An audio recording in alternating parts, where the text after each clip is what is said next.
Adani power ने बांग्लादेश को बिजली सप्लाई के लिए नए कोयला आधारित बिजली संयंत्र की शुरुआत की है। यह प्लांट झारखंड के गोड्डा में है। इसकी क्षमता 1600 मेगावाट है। पहले यह संयंत्र सिर्फ बांग्लादेश को ही बिजली निर्यात कर सकता था, लेकिन अब केंद्र सरकार ने बिजली निर्यात नियमों में बदलाव किया है। तो कौन से हैं वो बदलाव, तो आइए जानते हैं। पूरे विस्तार से बने रहिए हमारे साथ और इसी तरह की और रहस्यमयी जानकारी प्राप्त करने के लिए हमारे चैनल ट्रू हिस्ट्री को आज ही सब्सक्राइब करें और बेल आइकॉन को प्रेस करें। कुछ इंपॉर्टेंट हाईलाइट खबरों की बात करें तो बांग्लादेश की पूर्व पीएम शेख हसीना को अपने पद से इस्तीफा देकर भारत में आए हुए लगभग 10 दिन से ज्यादा बीत चुके हैं और शेख हसीना के भारत में रुकने के दिन जैसे जैसे बढ़ते जा रहे हैं वैसे वैसे भारत के ऊपर नए नए सवाल खड़े होते जा रहे हैं और भारत का जो बांग्लादेश के साथ रिलेशन है वह एक ऐसे मोड़ पर अटकता हुआ देखा जा रहा है जहां पर आगे के रास्ते नजर नहीं आ रहे हैं। और सबसे बड़ी अपडेट की बात करें तो हाल ही में खबर निकल कर आ रही है कि जिस बांग्लादेश की अंतरिम सरकार भारत से अकड़ रही है और हिंदुओं का बचाव नहीं कर सकती, इस बांग्लादेश में खुद बिजली की कमी हो गई है और खुद भारत के द्वारा बांग्लादेश में बिजली भेजी जा रही है। और कुछ दिन पहले अडानी को भारत सरकार की तरफ से बांग्लादेश में बिजली बेचने की परमिशन मिल गई है। इसके अलावा हाल ही में खबर निकल कर आ रही है कि बांग्लादेश के हिंदुओं द्वारा कुछ ऐसी मांगे की जा रही है जिससे बांग्लादेश में हिंदुओं के लिए एक नया देश बन सकता है। इसके अलावा हाल ही में 15 अगस्त के संबोधन में भारत के प्रधानमंत्री पीएम मोदी ने बांग्लादेश की नींद को उड़ा कर रख दी है। यहाँ तक कि बांग्लादेश ही नहीं बल्कि जितने भी मुस्लिम देश हैं, मोदी के इस बयान से वहां पर हड़कंप मच गया है। और कुछ खबर ऐसी भी आ रही है कि बांग्लादेश भारत का खुला दुश्मन बन गया है और भारत को बांग्लादेश से सतर्क रहने की जरूरत है। आज की इस वीडियो में भारत और बांग्लादेश से जुड़ी कुछ ऐसी इंटरनेशनल खबरों को बताने वाले हैं जो कि भारत के नजरिए से बेहद ही इंपॉर्टेंट है। देखिए, इस बात को बिल्कुल भी नहीं नकारा जा सकता कि बांग्लादेश कई हद तक कई मामले में भारत पर अपनी निर्भरता को बनाए हुए हैं और यदि भारत बांग्लादेश के सर से अपना हाथ उठा ले तो बांग्लादेश कहीं का नहीं रह जाएगा। लेकिन इसके बावजूद भी जब से बांग्लादेश में तख्ता पलट हुआ है तब से अभी तक 10 से भी अधिक दिन का समय हो रहा है और लगातार हिंदुओं और अल्पसंख्यकों पर हो रहे अत्याचार बेकाबू है और बांग्लादेश इसे कंट्रोल नहीं कर रहा है। लेकिन शायद बांग्लादेश की अंतरिम सरकार जो भारत से पंगा ले रही है, उन्हें यह बात मालूम चल चुकी है कि इनका काम भारत के बिना बिल्कुल भी नहीं चलने वाला है। दरअसल आज हम एक ऐसी खबर पर चर्चा करने जा रहे हैं जो हाल ही में भारत और बांग्लादेश के बीच चर्चा में बनी हुई है। सबसे पहले आप इस रिपोर्ट को देखिए। यह रिपोर्ट बांग्लादेश में तख्ता पलट होने के एक दिन बाद निकाल कर आती है, जिससे आप अंदाजा लगा सकते हैं कि जब बांग्लादेश के हालात बेकाबू हो गए तो बांग्लादेश में बिजली की उपलब्धता कम होने लगी, जिसके कारण बांग्लादेश की नजर भारत पर पड़ी, क्योंकि भारत ही एक ऐसा देश है जो बांग्लादेश को बिजली की सप्लाई कर सकता है। और आपको बता दें कि अभी भी बांग्लादेश को काफी ज्यादा बिजली की सप्लाई की जा रही है।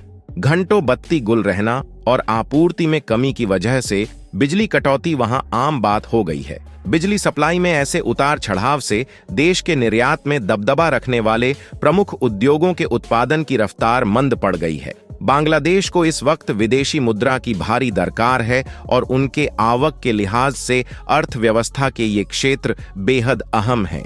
मौजूदा संकट बांग्लादेश को भयंकर दुष्चक्र में फंसा सकता है। लेकिन जब बांग्लादेश में क्राइसिस शुरू हुआ तो बांग्लादेश के जो इलेक्ट्रिसिटी प्रोडक्शन प्लांट है उनमें भी कर्मचारियों की उथल पुथल मचने लगी है, जिससे बांग्लादेश अपनी जरूरत के हिसाब से बिजली नहीं पैदा कर पा रहा है। और न सिर्फ कर्मचारियों के उथल पुथल से बांग्लादेश के पावर जनरेशन प्लांट को ऑपरेट करने में दिक्कत आ रही है, बल्कि देखा जाए तो इसका सबसे बड़ा कारण यह है कि बिजली को बनाने के लिए जिस कोयले का उपयोग होता है वह कोयला बांग्लादेश को मिल ही नहीं पा रहा है, क्योंकि कोयले के लिए ज्यादातर बांग्लादेश दूसरे देशों पर ही निर्भर है, जिसमें बांग्लादेश ज्यादातर कोयला इंडोनेशिया, साउथ अफ्रीका और ऑस्ट्रेलिया से खरीदता है। और भारत का पड़ोसी देश होने के नाते थोड़े बहुत कोयले का एक्सपोर्ट भारत के द्वारा भी बांग्लादेश में किया जाता है। लेकिन बांग्लादेश के हालात इस समय जिस तरीके से बेकाबू हुए हैं, उससे बांग्लादेश का जो इन देशों के साथ इंपोर्ट और एक्सपोर्ट है वह लगभग ठप्प हो गया, जिससे बांग्लादेश में कोयले की भारी कमी हो गई है और अपनी जरूरत के हिसाब से भी बिजली बांग्लादेश खुद नहीं प्रोड्यूस कर पा रहा है। और इस रिपोर्ट को देखें तो इसमें साफ साफ बताया गया है कि बांग्लादेश में कोयले का इंपोर्ट तेजी के साथ बढ़ता जा रहा है और अनुमान के मुताबिक पिछले एक साल में जो बांग्लादेश में कोयले का इंपोर्ट 3.3 मिलियन था, वह इस साल बढ़कर 6.7 मिलियन पहुंच गया है। यानी कि एक साल में 2 गुना से भी ज्यादा कोयला मजबूरन बांग्लादेश को खरीदना पड़ा है। लेकिन इसके बावजूद भी बांग्लादेश उपयोगी मात्रा में बिजली उत्पादन करने के लिए कोयले को नहीं इंपोर्ट कर पा रहा है। इसका दूसरा सबसे बड़ा कारण यह है कि बांग्लादेश ज्यादा से ज्यादा कोयला इंडोनेशिया और साउथ अफ्रीका से खरीदता है, इसलिए इनकी पेमेंट डॉलर में ही करनी पड़ती है। लेकिन बांग्लादेश के हालात पिछले साल से ही बिगड़ना शुरू हुए हैं। तभी से बांग्लादेश में डॉलर क्राइसिस भी चल रहा है, जिसके कारण बांग्लादेश को दूसरे देशों में पेमेंट करने में दिक्कतों का सामना करना पड़ रहा है। फिर भी यहाँ पर सोचने वाली बात यह है कि जो देश अपनी जरूरत के हिसाब से बिजली भी नहीं पैदा कर पा रहा, वह भारत से पंगा लेने की कोशिश कर रहा है। फिलहाल इन सब बातों को दूसरी साइड में करते हुए हाल ही की खबरों पर ध्यान दें तो हम साफ साफ देख सकते हैं कि बांग्लादेश में पॉलिटिकल क्राइसिस के कारण उनकी नजरें हर महीने भारत से 90 मिलियन डॉलर की बिजली की सप्लाई लेने पर टिकी हुई है, जिसमें भारत की अडानी पावर बांग्लादेश में इलेक्ट्रिसिटी सप्लाई करेगी।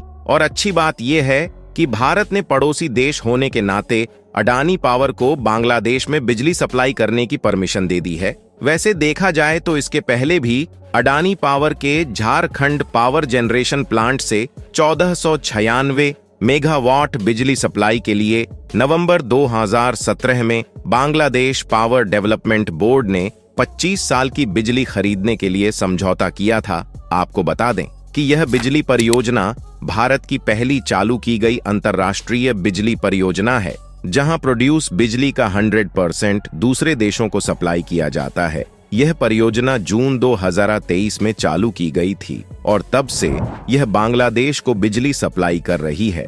लेकिन जब बांग्लादेश की परिस्थितियां खराब हुई तो उन्होंने और भी ज्यादा बिजली की डिमांड की और अब जो परमिशन अडानी पावर को मिली है उसके मुताबिक 1600 मेगावाट की क्षमता के साथ बांग्लादेश में इलेक्ट्रिसिटी का एक्सपोर्ट किया जाएगा। यानी कि जाहिर तौर पर बात है कि जो बांग्लादेश भारत से पंगा लेने की कोशिश कर रहा है, अगर भारत उससे हाथ खींच ले और बिजली की सप्लाई बंद कर दे तो वह कहीं का नहीं रह जाएगा। इसके अलावा अगली बड़ी अपडेट निकाल कर आ रही है कि हिंदुओं और अल्पसंख्यकों पर जिस तरीके से अत्याचार हो रहा है, इससे सभी हिंदू और अल्पसंख्यक एक साथ मिल चुके हैं और यह बांग्लादेश के हिस्से में ही नए देश बनाने की मांग कर रहे हैं। और साथ ही पीएम मोदी ने बांग्लादेश पर आज जो बयान लाल किले से दिया है, उससे कई मुस्लिम देशों को झटका लगा है।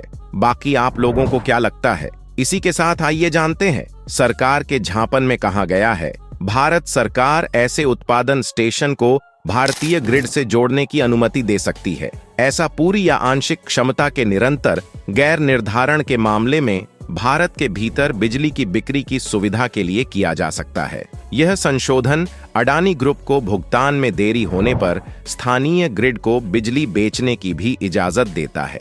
अडानी ग्रुप के एक प्रवक्ता ने कहा कि इस कदम से देश भर में बढ़ती बिजली की मांग को पूरा करने में मदद मिलेगी। उन्होंने कहा, Adani power Bangladesh power development board के डिमांड शेड्यूल और बिजली खरीद समझौते के प्रावधानों के अनुसार अनुबंध संबंधी दायित्वों को पूरा करने के लिए प्रतिबद्ध है और पारस्परिक पूर्ति जारी रखने के लिए तत्पर है। इन सब के बाद बांग्लादेश में हिंदुओं को बचाने पर बांग्लादेश सरकार कोई बड़ा कदम उठाने वाली है या नहीं?